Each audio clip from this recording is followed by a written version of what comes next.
Welcome to sixsenses.nz Night School. I'm David Bell and this is episode 6 from our series, An Introduction to Carl Gustav Jung. Tonight we explore further into the concept of what Jung called grand dreams or big dreams. Jung relates an unusual incident. One day he met a colleague in the street who was a bit disparaging about dream analysis. The colleague actually described to Jung a vivid dream about climbing a mountain peak. He felt so euphoric in the dream that he stepped aside from the mountain face, away from his companions. He found himself climbing alone through the air. There were other details he added to Jung. Jung was alarmed and implored him not to climb alone and to take much greater care. It happened a few months later that Jung's colleague fell to his death while climbing without companions. During his lifetime, Jung analysed tens of thousands of dreams. Many of his conclusions are quite compelling. It's helpful, for example, to distinguish between a sign and a symbol in order to appreciate how Jung understood dreams. A signpost points to something, indicates the direction to some kind of fact or objective. Study of signs is semiotics and part and parcel of philosophy and the study of language. Most dreams, however, are straightforward, and the signs in dreams point outward to some everyday occurrence or fact. Symbols in dreams, on the other hand, are altogether different. They may point to something, but they are also participating in what they point towards. There are signs which are connected to the destination. That's a symbol. And the destination is the cosmos within us, the realm of the psyche. The study of symbols leads to the world of religious experience and its mythologies.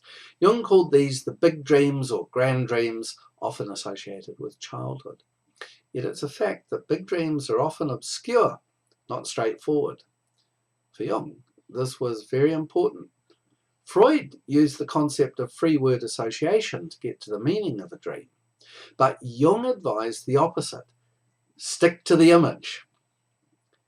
The outer world, apparently objective, is populated by people, events, and places in the cosmos that we know. So too, our inner world is populated by people, events, and places in its cosmos. It is obviously subjective, yet embedded in its subjectivity are the common archetypes of humanity, the world of the collective unconscious. Think of it this way, suggests Jung. The dream is to the individual as the myth is to the culture. In that sense, the big dream defies our understanding. Just as we live out of our myths embedded in culture, so we live out of our dreams embedded in our psyche. This is crucial. Jung goes so far as to say, don't even try to understand the grand dream initially. Instead, quote, when we take up an obscure dream, our first task is not to understand and interpret it, but to establish the context with minute care. Unquote. I referred in a previous video to a recurrent grand dream I've had all my life. Usually it's best to share grand or big dreams only with a trusted group or mentor or therapist. This is because other people may misinterpret. But most of us who try to interpret our own dreams also want to rush ahead and naturally share. We either look up a book or a reference list which describes interpretations of dream symbols. That will only go some little way to unlocking the meaning of a big but obscure dream. Sometimes it's only when there's a series of dreams that real progress can be made. Jung developed the method of amplification to overcome this problem. By sticking to the context of the images in the dream, meaning emerges. Fundamental to this process of amplification is the fact that it is not the meaning imposed from without, but rather meaning found from within. As Jung notes, quote, we know that we don't conquer thirst by repressing it. The dream content is to be taken in all seriousness as something that has actually happened to us. It should be treated as a contributory factor in framing our conscious outlook.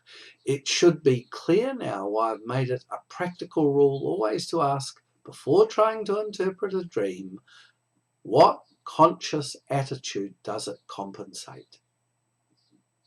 As may be seen, I thus bring the dream into the closest possible connection with the conscious state." Unquote. You should try this for yourselves. When you next have a grand dream, try to bring the dream into a close connection with the outer world. It may turn out to be that the dream is trying to tell you something of vital importance to your life. Those quotes, by the way, are from Jung's classic work, Modern Man in Search of a Soul, which I thoroughly recommend. I hope you enjoyed this episode. Join me again next week when we look at Jung's insights into personality types. See you then, and thanks for watching.